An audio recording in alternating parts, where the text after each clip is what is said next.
The Aorus 15 gaming laptop is on the smaller side for a 15-inch machine with some nice specs inside. In this review, we'll take a look at gaming performance, thermals, battery life, and basically everything else you'd want to know to help you decide if this is a laptop you should consider buying.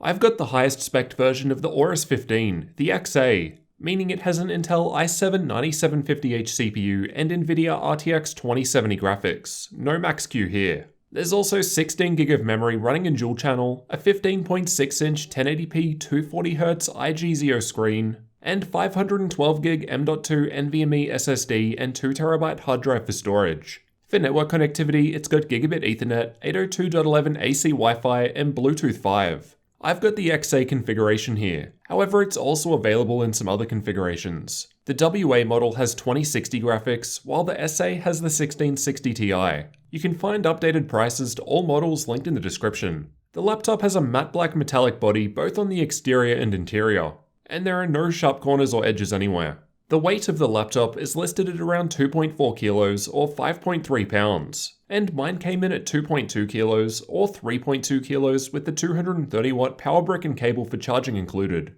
The dimensions of the laptop are 36.1 centimeters in width, 24.6 centimeters in depth, and about 2.4 centimeters in height. So it's on the smaller side for a 15-inch laptop without being unnecessarily thin. This smaller footprint allows for smaller bezels, around 8mm based on my own measurements. This is the first laptop I've had with a 240Hz screen. Visually, I can't say there are any differences looking at this 240Hz sharp panel compared to other 144Hz laptops I've tested recently. I've tested color gamut with the Spider 5, and we're looking at 95% of sRGB, 69% of NTSC, and 75% of Adobe RGB. So pretty decent results for a gaming laptop. At 100% brightness in the center, I measured the panel at 343 nits with an 860:1 contrast ratio. So overall, above average compared to others I've tested, meaning it doesn't look like there are any obvious compromises with this 240Hz panel. Viewing angles also looked fine to me on all angles. In terms of backlight bleed, it was looking pretty good. Some small imperfections down the bottom in this worst case test, but perfectly fine during normal use, though this will of course vary between laptops and panels. There was a fair bit of screen flex, as the lid is on the thinner side and the hinge is in the center,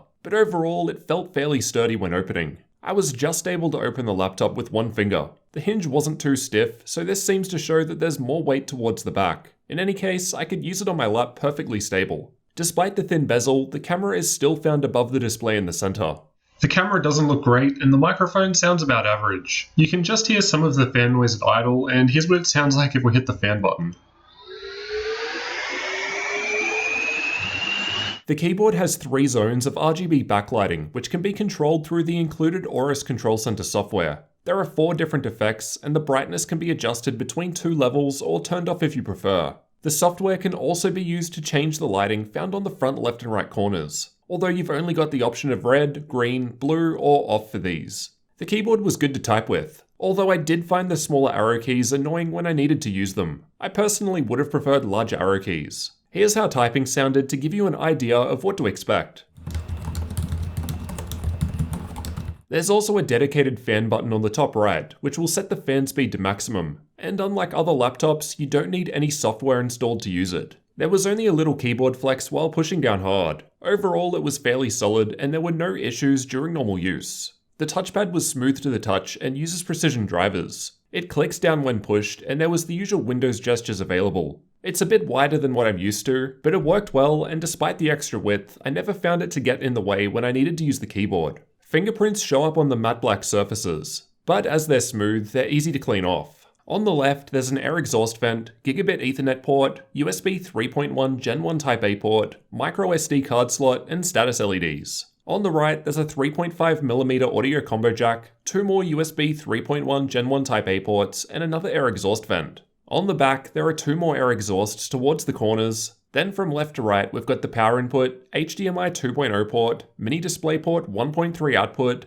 USB 3.1 Gen 2 Type-C port, which also has DisplayPort 1.3 support, although no Thunderbolt despite the logo, and then Kensington lock. On the lid in the center, there's the Aorus logo with a mirrored finish, as well as 2 lines on the side. and both the lines and logo light up white while powered on. Underneath, there's heaps of ventilation holes to assist airflow. The two speakers are found towards the front left and right corners and face down. They sounded alright for a laptop, clear at higher volumes but not really any bass. Here's what we're looking at while playing music at maximum volume, and the latency mod results weren't excellent. The bottom panel can be removed easily by taking out 11 screws with a Phillips head screwdriver. Once inside, from left to right, we get access to the single 2.5-inch drive bay, Wi-Fi card, battery, 2 memory slots, and 2 M.2 slots, both of which support NVMe and SATA. Powering the laptop is a 62 Wh battery, and with a full charge and just watching YouTube videos with the screen on half brightness, keyboard lighting off, and background apps disabled, I was able to use it for 1 hour and 47 minutes.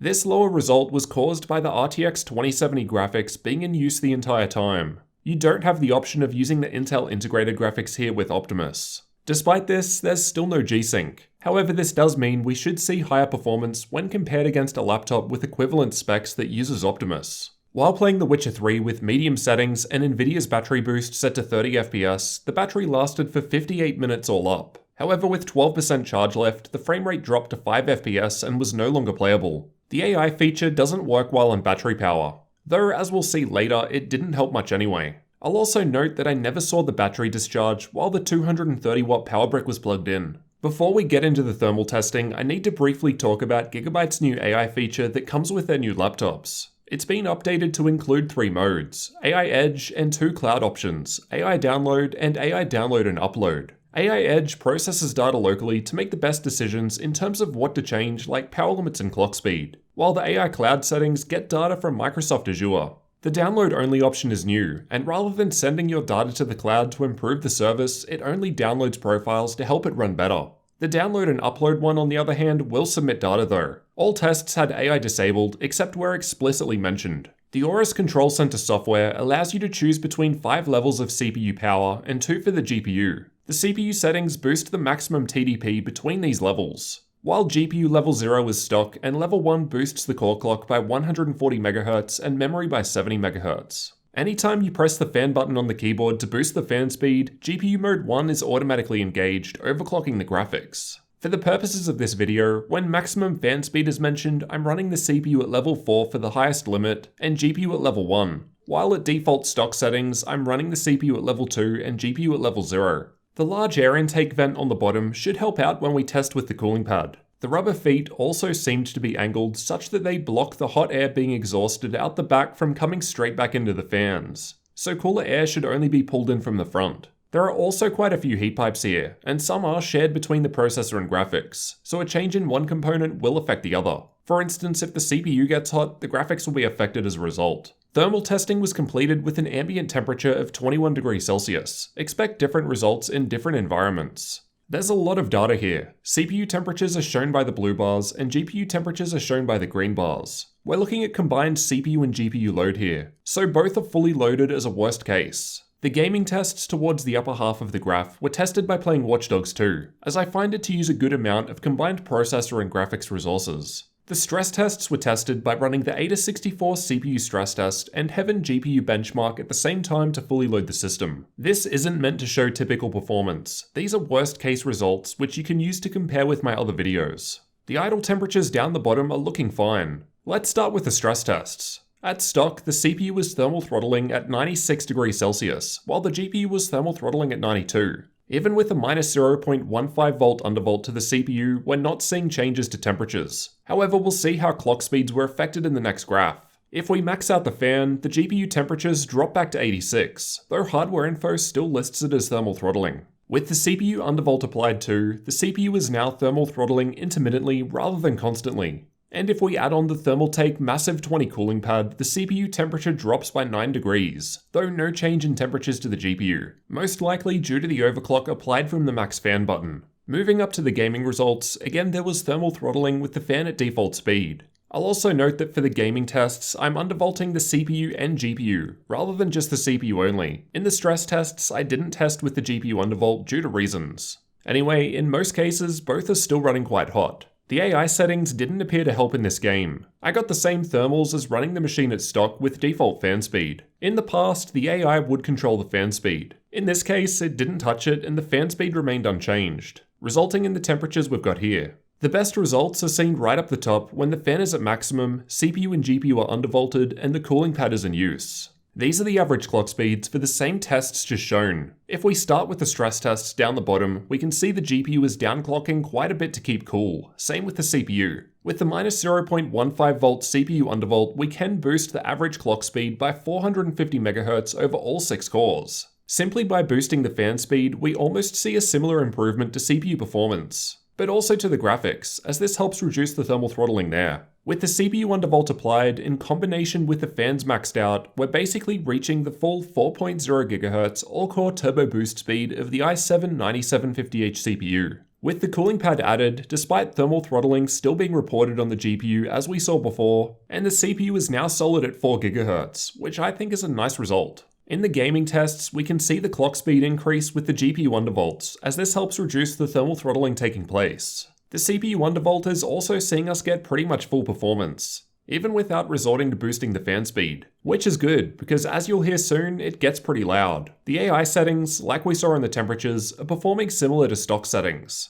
Again, this seems to be due to the AI feature not controlling the fan speed for some reason, so hopefully that will be updated in the future. I'm pretty sure the old model did it. Up the top, we're getting the best results in terms of clock speed with the CPU and GPU undervolted and cooling pad in use. As this was the only test the GPU was no longer thermal throttling, the clock speed is the highest out of all results. These are the clock speeds I got while just running CPU-only stress tests without any GPU load. As mentioned earlier, there are 5 different levels in the Aorus Control Center software that controls CPU TDP, so these are the clock speeds we're able to achieve with each. With the 62 watt limit at level 4, we're only just below the full 4.0 GHz boost speed of the 9750H. The undervolt gets us all the way though.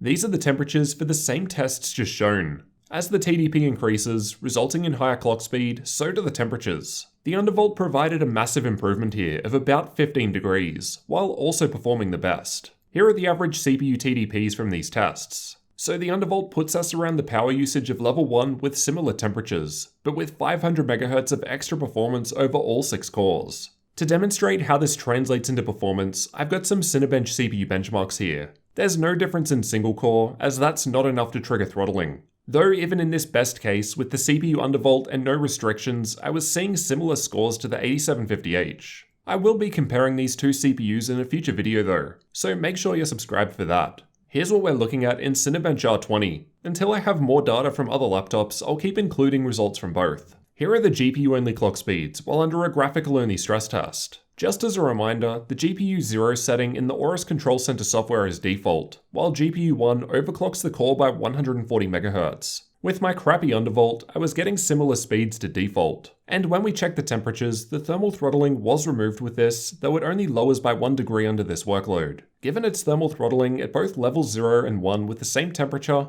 the clock speeds in the previous graph are likely not accurate. It does seem a bit strange that even with the fan maxed out, the GPU was thermal throttling under GPU-only stress test. But I suppose it is the full fat 2070, and this is the first laptop I've had with it, so I don't really know what the normal is there. As for the external temperatures, where you'll actually be putting your hands, at idle it was about average in the low 30s. While gaming it gets to the mid 40s in the center, a little warm but definitely not hot feeling. With the stress tests running, it's a little cooler, with noticeably cooler WASD keys. As for the fan noise produced by the laptop, I'll let you have a listen to some of these tests.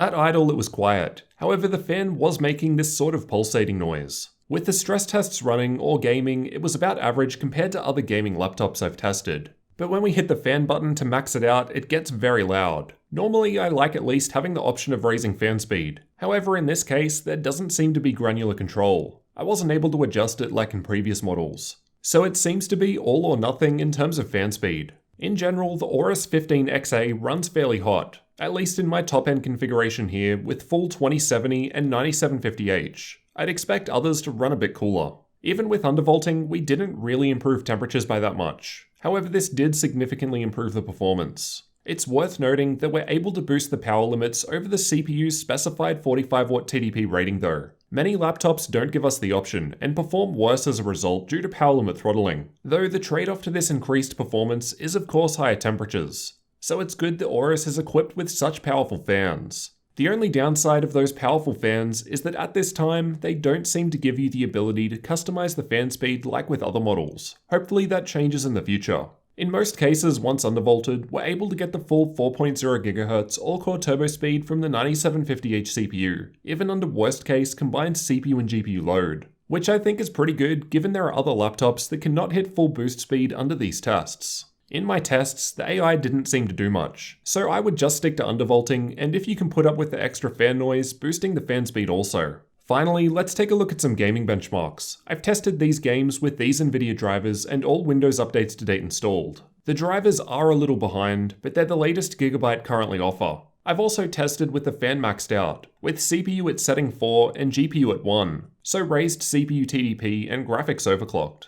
Battlefield 5 was tested in campaign mode and not in multiplayer mode, as it's easier to consistently reproduce the test run. The purple bars show the results with ray tracing disabled, while the green bars show RTX on. The RTX results weren't great at ultra and high settings, though it was usable at high. For a game like this, I'd want higher frame rate though, and RTX off at ultra settings both looks and runs better than RTX on at low settings. Apex Legends was tested with either all settings at maximum or all settings at the lowest possible values, as it doesn't have predefined setting presets. The results in this game were a little lower than I expected based on the specs, but it's running well enough even maxed out, while minimum settings boosted FPS by 30%. Far Cry New Dawn was tested with the built-in benchmark. Not too much to say here, above 60 FPS at ultra settings is good. Oh, and it was coming out ahead of the 2080 Max-Q in the Razer Blade I recently reviewed at every setting level. This may be due to the slightly better CPU though. Fortnite was tested with the replay feature, and while I have to regularly refresh the replay due to updates, I test in the same area. This game doesn't need powerful hardware to run, so even with epic settings, we're seeing 120 FPS averages, with low settings actually able to make good use of the 240Hz display.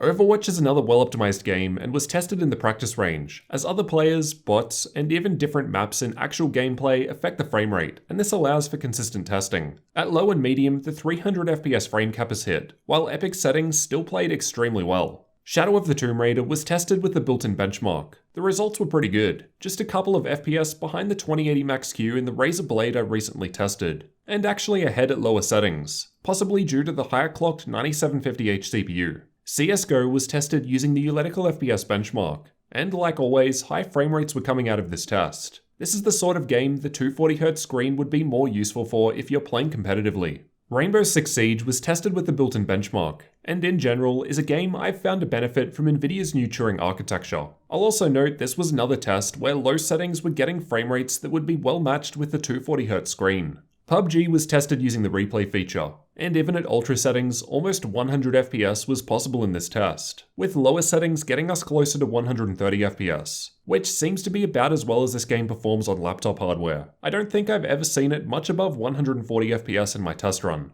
Assassin's Creed Odyssey was tested with the built-in benchmark, and I was seeing some fairly high frame rates at the lower setting levels when compared with other laptops I've tested. This is my first 9750H machine, and this does seem to be a CPU-heavy game, so it may be helping out a bit there. Dota 2 was tested playing in the middle lane with an average amount of action going on, and it was running very smoothly without any problems at all. At maximum settings, it was still performing very well at 150 FPS, with closer to 200 at lower settings also possible. Watch Dogs 2 is a resource-intensive game, though with a solid 30 FPS it plays just fine to me, so hitting the 60 FPS sweet spot at Ultra on this laptop was quite a nice result. The Witcher 3 was running well with Hairworks disabled, and it played perfectly fine for me even with Ultra settings. 90 FPS with 60 for the 1% low works well. And while you can get higher FPS at lower settings, I don't think this game benefits much from it and would prefer the higher visual quality with high settings. I've tested more games in the dedicated gaming benchmark video. Check the card in the top right corner if you want to see more results.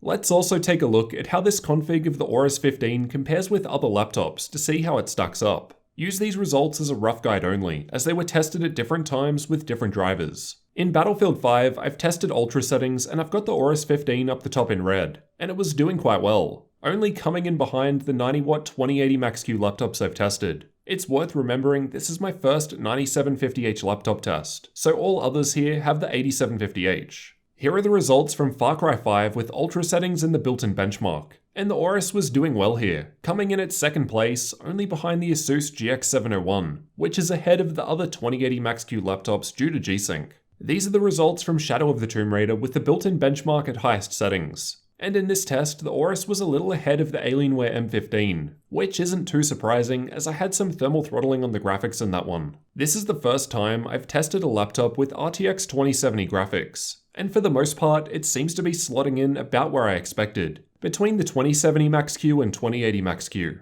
Though it does of course depend on the game. In some, it was beating the 2080 Max-Q machines. Overall, we're seeing pretty good performance. It's worth noting that as there was no NVIDIA Optimus here, the display is connected straight to the NVIDIA graphics, meaning we should be seeing higher performance. This does come at the expense of battery life. It's a trade-off. I've got a video linked in the description covering this topic further if you're after more information. Now let's see how the undervolting and AI settings actually help improve gaming performance. Far Cry 5 was tested using the built-in benchmark at 1080p with ultra settings. Down the bottom, I tested with both the CPU and GPU maxed out in the Aorus Control Center software. The only difference was one had the fan at default speed and the other at maximum. This simple change gave 9% higher FPS as it helps reduce thermal throttling. I'll note that the AI settings in themselves do not modify fan speed, as covered earlier. Though I think they should, but I tested with the fan maxed out to try and show best case performance with them. Though as we can see, it's basically the same as not using it, at least in this test.